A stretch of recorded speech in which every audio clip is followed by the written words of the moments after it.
बिस्मिल्लाहिर्रहमानिर्रहीम। लाखों करोड़ों दुरूदो सलाम मोहम्मद मुस्तफ़ा सल्लल्लाहु अलैहि वसल्लम और आले मोहम्मद पर। मैं हूं उमर दराज गोंदल। दो खबरें, एक लंदन से और एक लाहौर से। लंदन से खबर यह है कि नवाज शरीफ 2 हफ्तों के लिए गए हुए थे लंदन, लेकिन आज बताया गया जी उनकी तबीयत नासाज हो गई है और नवाज शरीफ की तबीयत नासाज होने की वजह से उन्होंने लंदन में जो अपना क़याम है वो बढ़ा दिया है और अब बताया गया है कि वो अगली जुमेरात शायद उनके आने का इम्कान है। अब नवाज शरीफ जब पहले भी लंदन गए तो इलाज मुआलजे के लिए ही गए थे, लेकिन फिर उनकी ड्यूरेशन काफी ज्यादा हो गई थी। अब ऐसा क्या है कि नवाज शरीफ जो है वो वहां पे रुक गए हैं, क्योंकि आमतौर पे कहा जाता है जब शरीफ खानदान का स्टे लंदन में बढ़े तो उसको सियासी हालात से भी जोड़ा जाता है कि कोई ऐसी गड़बड़ तो नहीं होने जा रही या कुछ ऐसा तो नहीं होने जा रहा जिसकी बुनियाद के ऊपर उन्होंने समझा कि हम जरा वहां पे चले जाएं। पहली बात तो हो गई ये।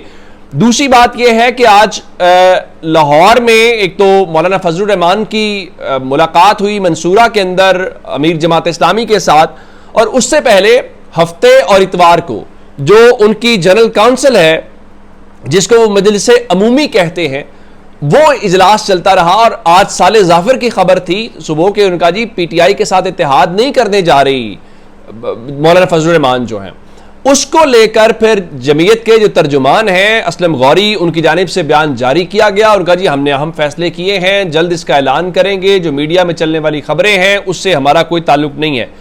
जिसके बाद उन्होंने अब आज अपना जो एलामिया जारी किया है उन्होंने कहा जी इजलास ने अपने प्लेटफॉर्म से सियासी जदोजहद जारी रखने का फैसला किया है और बाकायदा किसी सियासी इत्तेहाद में ना जाने का फैसला किया है।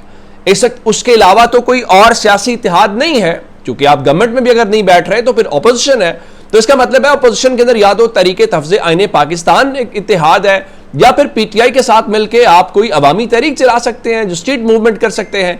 तो इसका मतलब यह हुआ कि वो ये कह रहे हैं कि भाई हम शामिल नहीं हो रहे। बिल्कुल ठीक है, लेकिन एक डिमांड उन्होंने और की और वो ये है कि उनका जी एक बार फिर उन्होंने नए इलेक्शंस की डिमांड की है।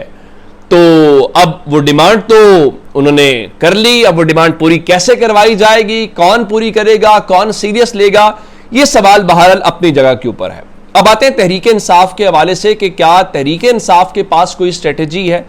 अच्छा, ये जो आज इत्तेहाद नहीं हो पाया उसमें कुछ तहरीक इंसाफ का भी आप कह सकते हैं, और फिर ये भी राय है कि मौलाना फजलुर रहमान जो है वो कच्ची जगह के ऊपर पांव नहीं रखते। उनको क्या जरूरत है कि वो तहरीक इंसाफ के साथ चल के कोई ऐसी तहरीक चलाएं जिसकी बुनियाद के ऊपर इस्टेब्लिशमेंट को वो इतना नाराज कर लें, क्योंकि इस वक्त तो तहरीक इंसाफ से कोई सलाम ले हाथ मिलाए तो इस्टेब्लिशमेंट के रडार के ऊपर वो आ जाता है। तो एक वजह तो ये है। दूसरी वजह तहरीक इंसाफ के अंदर भी ग्रुपिंग है। एक ग्रुप कहता है कि मौलाना साहब के साथ चलना चाहिए, दूसरा ग्रुप कहता है कि नहीं चलना चाहिए, गंडापुर ग्रुप कहता है कि नहीं चलना चाहिए, जो मजामती ग्रुप है वो कहता है चलना चाहिए। लेकिन फवाद चुनिंदा कई हफ्ते मैंने पहले बता दिया था कि मौलाना फजलुर रहमान जो है मौजूदा तहरीक इंसाफ की लीडरशिप को अंडर 19 समझते हैं और इत्तेहाद में जाने का कोई इरादा नहीं रखते। मौलाना फजलुर रहमान जैसे जहादीदा सियासतदान को इन नौमौलूद सियासतदानों से संजीदा इत्तेहाद पर माइल करना मुश्किल था और वही हुआ। यह फैसला अपोजिशन सियासत को बड़ा झटका है। लेकिन तहरीक इंसाफ के पास ऑल्टरनेट क्या है?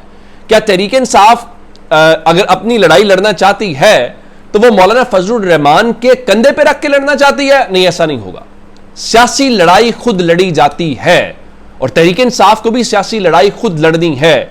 उसके कंसिक्वेंसेस भी आपको खुद ही फेस करने हैं। ऐसा नहीं हो सकता कि आप कहें कि आपकी मज़ाहमत की तहरीक चल हो और उसको मौलाना सपोर्ट करें। चलें, लाइक माइंडेड लोगों के साथ आप होते हैं, जिस तरह अचकज़ई साहब हैं, बाकी लोग हैं, लेकिन बहरहाल हर किसी के अपने वो कॉस्ट बेनिफिट एनालिसिस होता है। जिस तरह मैंने कहा, मेरा ख्याल है कि मौलाना क्यों चाहेंगे कि वो एस्टैब्लिशमेंट से इस सतह के ऊपर चले जाएं। अब 26वीं तरमीम के ऊपर एट द एंड उन्होंने वोट किया और उनको पता था कि एस्टैब्लिशमेंट क्या चाह रही है, और उनको पता था मैंने वोट ना भी किया तो एस्टैब्लिशमेंट के पास नंबर पूरा है। लोग उन्होंने जिस तरह से मैनेज किए हैं, खरीदे हैं या डराए धमकाए हैं या जिस तरह भी ले गए हैं जिनको, तो उन्होंने उस वक्त भी कहा कि चलें हम वोट कास्ट कर देते हैं, उन्होंने कर दिया। लेकिन अब पीटीआई के पास क्या है? अब से थोड़ी देर पहले जो उमर अयूब हैं वो नादिर गिरमानी साहब के साथ डॉन न्यूज पे बैठे हुए थे और पीटीआई तैयार है, वो तगड़े दिखाई दे रहे हैं। उन्होंने तो मूवमेंट चलानी है, उनके पास इस वक्त मज़ाहमत के अलावा, स्ट्रीट मूवमेंट के अलावा कोई और ऑप्शन नहीं है। और इस बारे में उमर अयूब साहब ने अब से थोड़ी देर पहले स्टेटमेंट देके कहा है कि जो मौलाना फजलुर रहमान अगर हमारा साथ नहीं देते तो कोई बात नहीं, वो जिस तरफ जाना चाहते हैं ये उनकी मर्जी है। अगर आपको याद हो, इमरान खान के अकाउंट से जो आखिरी बयान जारी हुआ था, मैं ट्विटर अकाउंट की बात कर रहा हूं, उसमें भी यही कहा गया था कि जो लोग शामिल होना चाहते हैं वो उनको शामिल करने की कोशिश की जानी चाहिए, लेकिन अगर कोई शामिल नहीं होता तो हमारा लाहे अमल तैयार है, जिसमें एहतजाज समेत तमाम जो ऑप्शंस हैं वो टेबल के ऊपर मौजूद हैं। तो मेरा ख्याल है कि पाकिस्तान तहरीक इंसाफ के पास वो ऑप्शंस हैं, उन ऑप्शंस को यूटिलाइज करेंगे। ऐसा नहीं हो सकता जैसे बहुत सारी, आज देखें एक चीज उन्होंने की, मौलाना ने जैसे कहा हम इशू टू इशू चल सकते हैं। अब वो इशू टू इशू कैसे चल सकते हैं, मैं एक मिसाल देता हूं।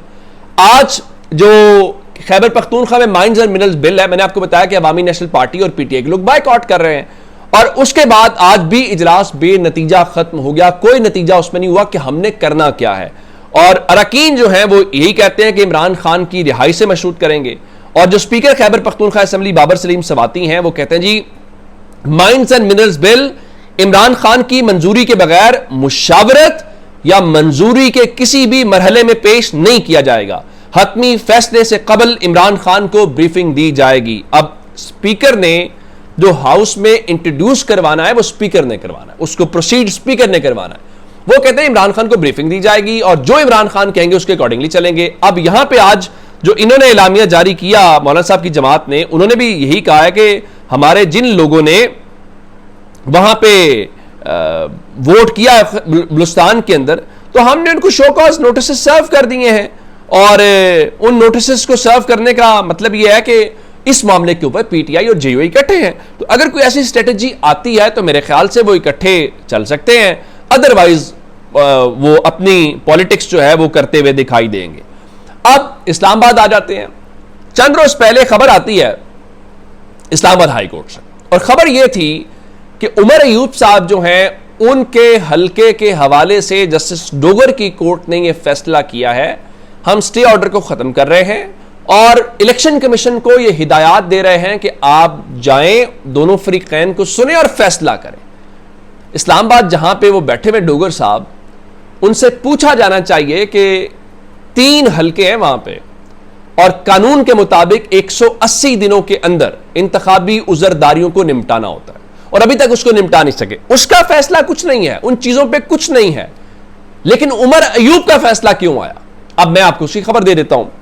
दावा यह किया जा रहा है, जिसमें नुसरत जावेद साहब ने दावा किया है, उन्होंने बताया ये जो फिलहाल हुकूमती बंदोबस्त है या जो गवर्नमेंट का अरेंजमेंट है, जिसको आप हाइब्रिड रिजीम कहना चाहते हैं, हाइब्रिड प्लस रिजीम कहना चाहते हैं, जो भी कहना चाहते हैं, उनकी जानिब से इस्लामाबाद के अंदर एक अहम तैनाती के ऊपर काम शुरू कर दिया गया है। वो तैनाती कहें या एक असासे की छुट्टी कहें, तो ये दोनों खबरें अपनी जगह पर ठीक है।